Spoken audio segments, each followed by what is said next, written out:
Hello guys, bersama saya lagi dalam Orek Nopo Channel. Saya ingin membawakan Anda ucapan padu daripada Datuk Seri Mat Sabu Convention Parti Amanah tahun 2023 di negeri Kelantan, sahabat semua. Dan bagaimana kita lihat Parti Amanah ini yang sudah berumur 8 tahun, sahabat semua, dengan perjuangan jatuh bangunnya tidak akan terhakis begitu sahaja. Dan saya percaya intipati dan juga mesej yang disampaikan oleh Datuk Seri Mat Sabu ini boleh membangkitkan motivasi kepada ahli-ahli amanah, khususnya juga Parti Amanah yang juga berada di dalam komponen Pakatan Harapan dan juga Kerajaan Perpaduan. Jadi tanpa buang masa, saya membawakan Anda untuk mendengar mesej daripada Datuk Seri Mat Sabu. Apakah intipati ucapan beliau di negeri Kelantan baru-baru ini. Jadi ini dia, sahabat semua, Datuk Seri Mat Sabu. Umur Parti Amanah sudah menjangkau 8 tahun. Kita tahu nak menubuhkan parti memang senang. Nak mempertahankan keberadaan parti itu amat sukar. Parti yang begitu hebat, pimpinannya hebat, kadang-kalanya muncul tidak lama. Di antara parti yang hebat yang telah tidak ada sekarang ini, Parti Negara. Ianya pimpinan Datuk On dan orang-orang besar, sebahagian besar bekas pimpinan UMNO. Hanya 2 kali pilihan raya Parti Negara hilang daripada persada bumi Malaysia. Lagi parti yang begitu hebat dan kuat, Parti Melayu Semangat 46. Pimpinannya bekas menteri-menteri daripada UMNO Barisan Nasional. Hampir separuh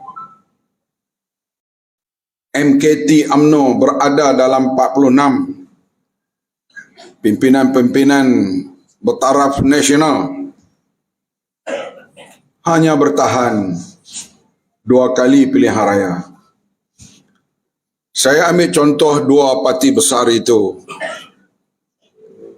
Amanah, parti yang dianggap kerdil. Pimpinannya kebanyakannya aktivis parti. Bukan mimpin yang tertonjol hebat di persada politik negara.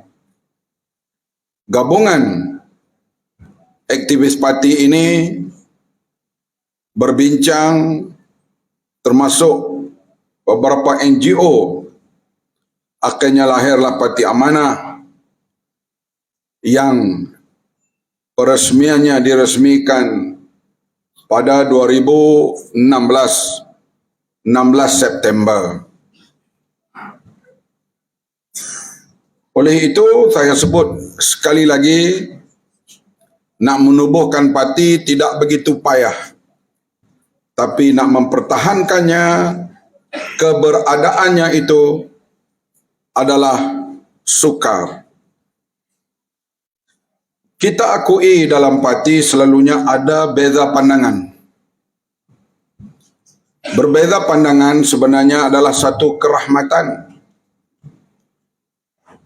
Kami dalam mesyuarat Nasional Amanah kadangkala bukan setakat berbeza pandangan, pertengkaran. Tetapi bila keputusan dibuat, semuanya mendukung keputusan itu.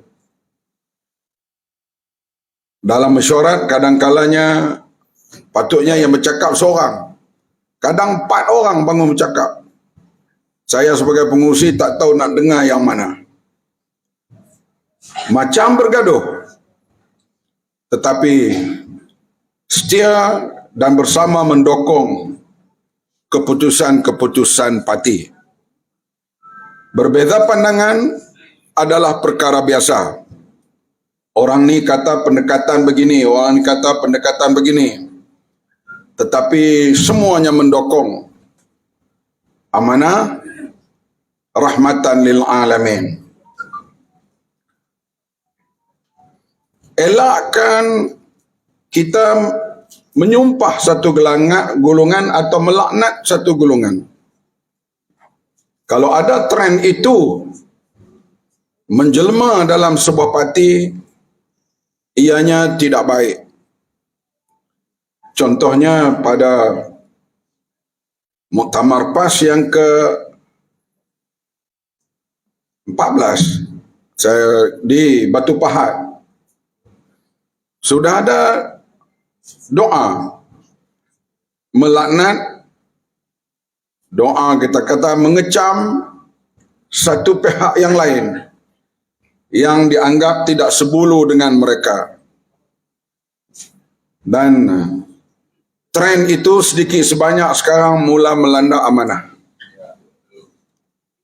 Saya tak mau perkara itu berlaku kerana bila berlaku sampai ke peringkat melaknat satu puak, dia akan berakhir sampai ke peringkat menghalalkan darah dan sebagainya. Ingatlah tragedi yang menimpa sejarah Islam, lahirnya kumpulan yang menghalalkan sama ada darah Muawiyah ataupun darah Sayyidina Ali. Episod yang begitu hitam dalam sejarah Islam dan memperbaiki, nak membuat peislahan semula itu amat sukar dan mengambil masa yang panjang. Kita berbeza pandangan, saya kata tadi, ini adalah satu rahmat. Kalau tak ada beza pandangan, tak perlu mesyuarat 2-3 jam. Mesyuarat lepas mukadimah pengurusi, kalau peringkat nasional presiden, habis 20 minit, wabillahi taufik, semua bersetuju. Tapi berbeza pandangan itu untuk mencari yang terbaik untuk kita laksanakan dalam partai ini. Sekarang ini, doa laknat ini menjadi-jadi di khalayak. Seperti doa yang diantaranya, janganlah negeri Kedah ini jatuh ke tangan musuh-musuh Islam. Doa-doa seperti itu menjadi-jadi bila berlaku kemenangan Barisan Nasional UMNO, Barisan Nasional di Pelangai, Pusruhjaya Pahang mengatakan tahniah kerana penduduk Pelangai memilih neraka untuk terus berada dalam neraka. Tren ini kalau tak dibendung, ia boleh membawa kecelakaan pada masa yang akan datang. Sebab itulah pihak kami dalam kabinet memandang serius soal ucapan-ucapan mutakhir ini. Telah munculnya Dajjal di Malaysia, iaitulah Perdana Menteri yang ke-10. Ucapan seperti itu, walaupun dia berlaku kepada musuh politik kita, awas, tren itu juga kalau tak dikawal akan melanda Parti Amanah ini. Telah pun ada doa dalam mesyuarat agung satu kawasan, doa melaknat kumpulan yang dianggap nak melawan dengan dia. Jadi saya ambil serius perkara ini kerana kita ni orang lama yang melihat perkembangan perubahan. Orang lama yang masih ada di sini, kamilah di atas pentas ni, Datuk Wan Rahim dan lain-lain lagi. Sebab tren-tren yang kita tak setuju dengan seorang itu, tak apa. Kita boleh bongkar kelemahannya, kita boleh bongkar apa yang dia lakukan, perbuatannya. Tapi jangan sampai ini orang macam ni sah, Tuhan akan balas dia masuk neraka dan sebagainya. Di tren-tren itu kita awasi supaya kita bersaing dalam keadaan yang ada yang disebut tadi akhlak terpuji walaupun di medan juang. Kami yang lama dengan Khalid Datuk Warahim dalam mesyuarat, kadang-kadang bukan bersama pandangan, tambah Khalid. Tapi kita adalah sahabat karib yang terus berganding bahu dari masa ke semasa sampailah ke sekarang ini. Berbeza pandangan itu adalah perkara lumrah. Kita dengan isteri kita nak beli apa pun kadang bertengkar. Dia nak ini, kita kata tak boleh, tangguh dulu minggu depan, nak juga minggu ni. Tapi bila dia nak hak besar, kita beli hak kecil. Tapi dalam keadaan duk bergaduh-bergaduh gitu, tiap-tiap tahun beranak seorang. Hadirin sekalian, kita tak payah ulang lagi tentang kenapa kita berada dalam kerajaan perpaduan ini. Itu telah kita ulang dan semua dah faham. Sebab kita nak tubuh kerajaan, maka kena bergabung. Yang tak mau bergabung itu, maka mereka berada di luar buat sementara ini. Amanah kita akui di sudut jumlah ahli parlimennya, jumlah ahlinya kita agak kecil. Tetapi dalam politik, organisasi, ahli memang menjadi ukuran kekuatan, salah satu ukuran. Lebih lagi adalah program dan pendekatan parti itu. DAP tak banyak ahli. Saya ingat ahlinya seluruh negara kurang daripada amanah. Tetapi kekuatan mereka terletak kepada pergerakan mereka dan isu-isu masyarakat yang mereka bawa. Sebaliknya, rakan kita UMNO memiliki ahli lebih 3 juta. Tapi pilihan raya yang lalu, ahli UMNO tidak mengundi Barisan Nasional. Menyebabkan berlaku kemerosotan begitu teruk di negeri sebelah utara dan pantai timur ini. Kita perlu kepada ramainya ahli. Tetapi lebih penting aktiviti yang kita tonjolkan, perjuangan yang kita tonjolkan. Tambahan sekarang ini, zaman media baru ini, rakyat lebih nak melihat apa program kita, apa pendekatan kita pada masyarakat, apa yang kita approach untuk masa depan. Baik itu kadang-kadang pernah sekali kita kata dalam pilihan sebelum ini pun, masa kebangkitan Pakatan Rakyat dahulu, kita kata ahli sebuah parti lawan kita 17,000, tapi dia dapat undi tak sampai 15,000. Artinya ada ahlinya tidak mengundi parti yang dia daftar. Bilangan ahli perlu atau tidak? Perlu. Tetapi program mengisi penonjolan kita dalam masyarakat, isu yang dibawa itu lebih menarik para pengundi. Kita sekarang kena akui pilihan raya kerajaan perpaduan memerintah sekarang. Saya yakin kerajaan ini akan capai umurnya sehingga pilihan raya akan datang. Baik itu bila saya berucap di Kemaman, saya kata kita ada cita-cita, tapi kadang-kadang cita kita itu belum boleh capai atau tidak. Saya memang berangan nak kahwin dengan Lady Diana dulu. Tapi apa boleh buat, Putera Charles pergi Pinang dulu. Artinya saya angan-angan yang impossible. Jadi Bang Mat ni memang suka guna ibarat yang mudah orang faham. Artinya puak sana yang berangan nak jadi Perdana Menteri sehingga pilihan akan datang, tak boleh. Boleh berangan lah sekarang dia kata tu hak baru menang di Kemaman nak jadi Perdana Menteri. Nak jadi Perdana Menteri bilangan mereka makin merosot. Dah 5 orang Isytihar menyokong Perdana Menteri. Daripada 74, tolak 5 dah tinggal berapa? 69. Tu pun saya duduk dalam parlimen tu, saya duduk dengar ucapan ahli parlimen. Dia kata ni, ramai lagi ni yang akan isytihar sokong PMX. Tak lama lagi. Tapi saya duduk dengar, gaya ucap kita tahu. Gaya body language, gaya ucap kita boleh nampak. Maklumlah orang tua lama. Jadi kita, kerajaan ini bertahan.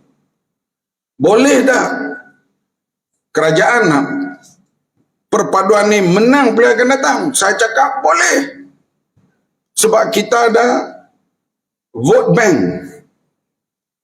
Iaitu kita ada Sabah, Sarawak, Johor, Melaka, Negeri Sembilan, Wilayah Persekutuan, Penang. Campur semua parlimen yang dijangka kita menang, dah lebih 112. Tapi kerajaan itu tempang jikalau kita tak boleh menang beberapa kursi di 4 negeri ini. Kelantan, Terengganu, Kedah, Perlis. Bayangkan sekarang 4 negeri ini kita ada 1 parlimen saja. Iaitu Sungai Petani. Kelantan kosong, Terengganu kosong, Kedah kosong, Kedah 1, Perlis kosong. Kerajaan ini akan pincang. Oleh itu, tanggungjawab kita semua yang hadir pada hari ini, pastikan pilihan akan datang bukan 1 kursi tunggal Kota Lama. Kota Lama kita berbanggalah.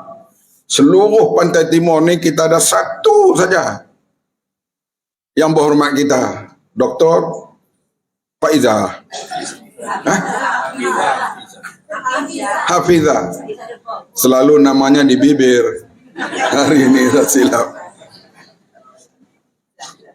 Jadi kita mesti kenal pasti daripada sekarang. Saya nampak lah, saya sebut selalu, antara Terengganu, Kelantan, Pantai Timur ni, yang berfikiran beri sikit, beri, orang kata bergerak ni, Kelantan.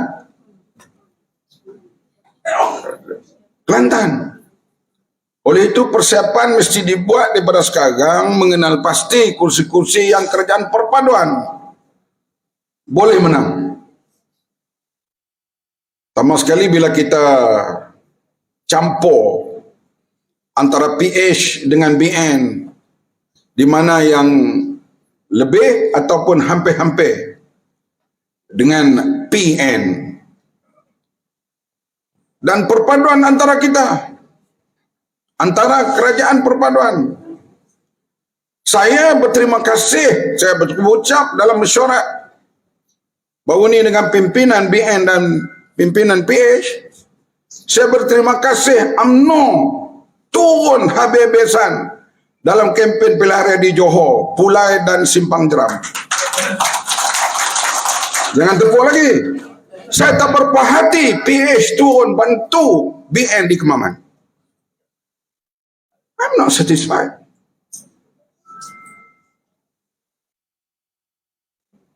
Bila hari penamaan calon tu, barisan depan yang merah saya seorang. Artinya soal undi banyak mana dapat itu soal lain. Tapi coalition perpaduan mesti ditunjukkan. Takkanlah ada antara kita tak mampu membiayai diri untuk pergi 2 hari, 3 hari sekurang-kurangnya. Saya ahli parlimen, saya menteri, saya Perdana Parti, tapi ada pilihan raya, saya ulang alik. Sama ada di Pelangai, sama ada di Johor, Johor tambahlah amanah yang bertanding. sama ada di Kemaman, saya disiplinkan diri saya dalam hal pilihan raya ini. Sebab kita ahli ramai ke apakah kekuatan yang terletak pada pilihan raya, tulisan pilihan raya. Ini yang perlu kita lihat di sini, supaya gabungan kita ini dilihat bersungguh-sungguh. Orang kata macam mana Abang Mat dengan UMNO. Bila saya berkawan dengan DAP, saya kawan sungguh-sungguh. Bila berkawan dengan Tun Mahathir, saya berkawan sungguh-sungguh. Bila saya berkawan dengan UMNO, saya berkawan sungguh-sungguh.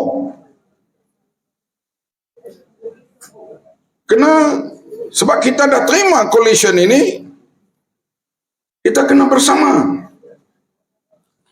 Sebab kita tak mau pilihan raya akan datang yang ke-16, saya yakinlah pengamatan itu pun belum tentu betul. Pengamatan kita, kerajaan perpaduan ini kalau kekal, dia kembali memerintah insya-Allah. Tapi saya kata 4 negeri ini macam mana? Beberapa yang kita kenal pasti di Kelantan, saya nampak di Kedah, nampak yang perpaduan dicampur dengan PH, kita nampak ada 4-5 yang kita mengatasi undi lawan PN. Begitu juga di Kelantan ini. Di Terengganu ni nampak gelap sikit. Tapi di 2 negeri ini ada potensi. Kalau tak boleh memerintah sekurang-kurangnya, kita dapat banyak parlimen di Kedah dan juga di Kelantan ini. Tapi saya sebut tadi, formula yang paling utama perpaduan dan kerjasama kita. Yang itu yang cukup penting. Dan soal pembahagian kursi barangkali masih jauh. Tetapi kalau dapat diawalkan, bukan soal calon, soal kursi, dapat diawalkan perbincangan, bolehlah berlaku tumpuan kepada mana-mana parti. Kita tahulah, kalau kita buat macam mana pun, dia tak akan selesai cara pembahagian kursi ini 100%. Dari segi calon pun serupa. Kadang-kadang calon kita ni malam nak isi borang pun ada bertukar lagi. Tapi untuk kawasan dan DUN, boleh kita cari dan kita awalkan. Hadirin sekalian, kita tahu kita berada di zaman TikTok yang kita tahu begitu cepat maklumat, terutama maklumat palsu yang disebarkan, dan dia masih lagi menguasai minda masyarakat. Sebab itu kita lihat di beberapa negeri, TikTok ini telah pun diharamkan. Malaysia ni belum. Karena kita tahu maklumat-maklumat palsu begitu cepat teredar di kalangan orang ramai dan orang percaya. Tambahan pula kalau yang membuat TikTok itu berserban, berjubah dan sebagainya, memberi fatwa-fatwa agama, maka cepat sekali rakyat mempercayainya. Oleh itu, saya sendiri memang bercakap macam mana pun terhutang budi kepada rakyat Kelantan, kerana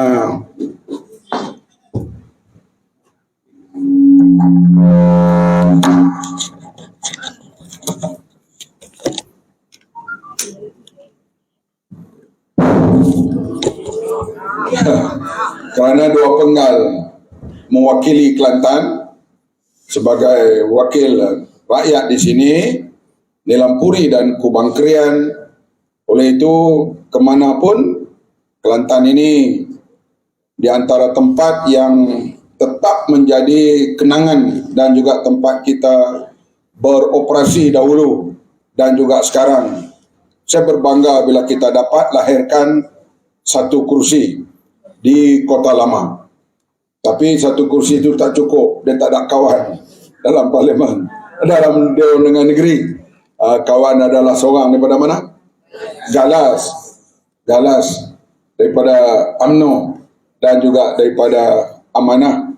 InsyaAllah dengan usaha kita kehadiran yang nampak begitu ramai pada hari ini, walaupun di sudut peraturan dan sebagainya, ada yang tak boleh hadir, dan wakil nasional yang hadir pada hari ini, Nur Hayati Bidin, Hayati Bidin, harap dapat mengendalikan dan dapat melihat suasana perjalanan mesyuarat agung kita dengan begitu baik dan akan berjalan dengan lancar.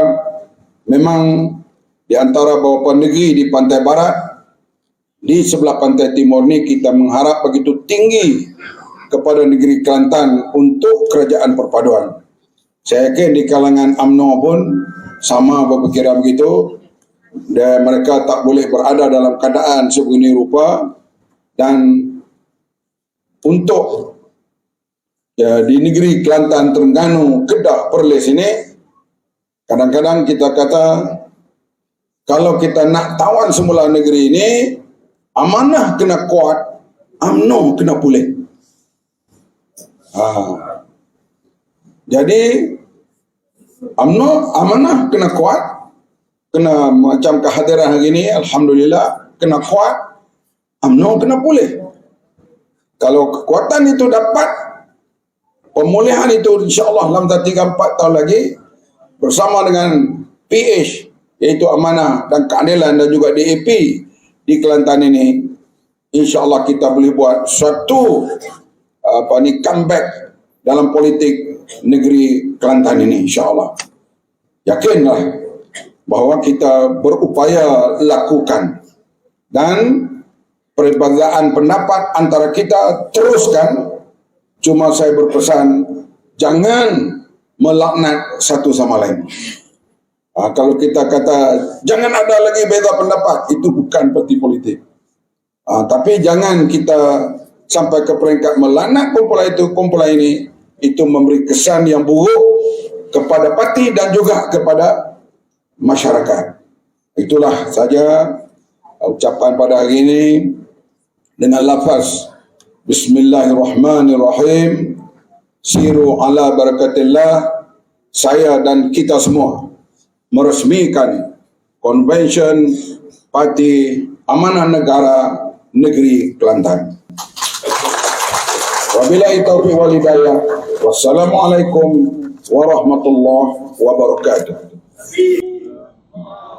Terbaik sahabat semua, itu dia ucapan perasmian daripada Datuk Seri Mat Sabu ya untuk Konvensyen Amanah Negeri Kelantan 2023. Jadi kita mengharapkan ya perjuangan diteruskan ya untuk memberikan ya perkhidmatan yang terbaik ya kepada rakyat khususnya. Jadi terbaik daripada Parti Amanah Negara ya, kita mengharapkan ya mereka akan terus memberikan sumbangan yang terbaik untuk negara dan juga untuk rakyat di negeri Kelantan. Inilah dia sahabat semua, sahabat perjuangan yang sejati.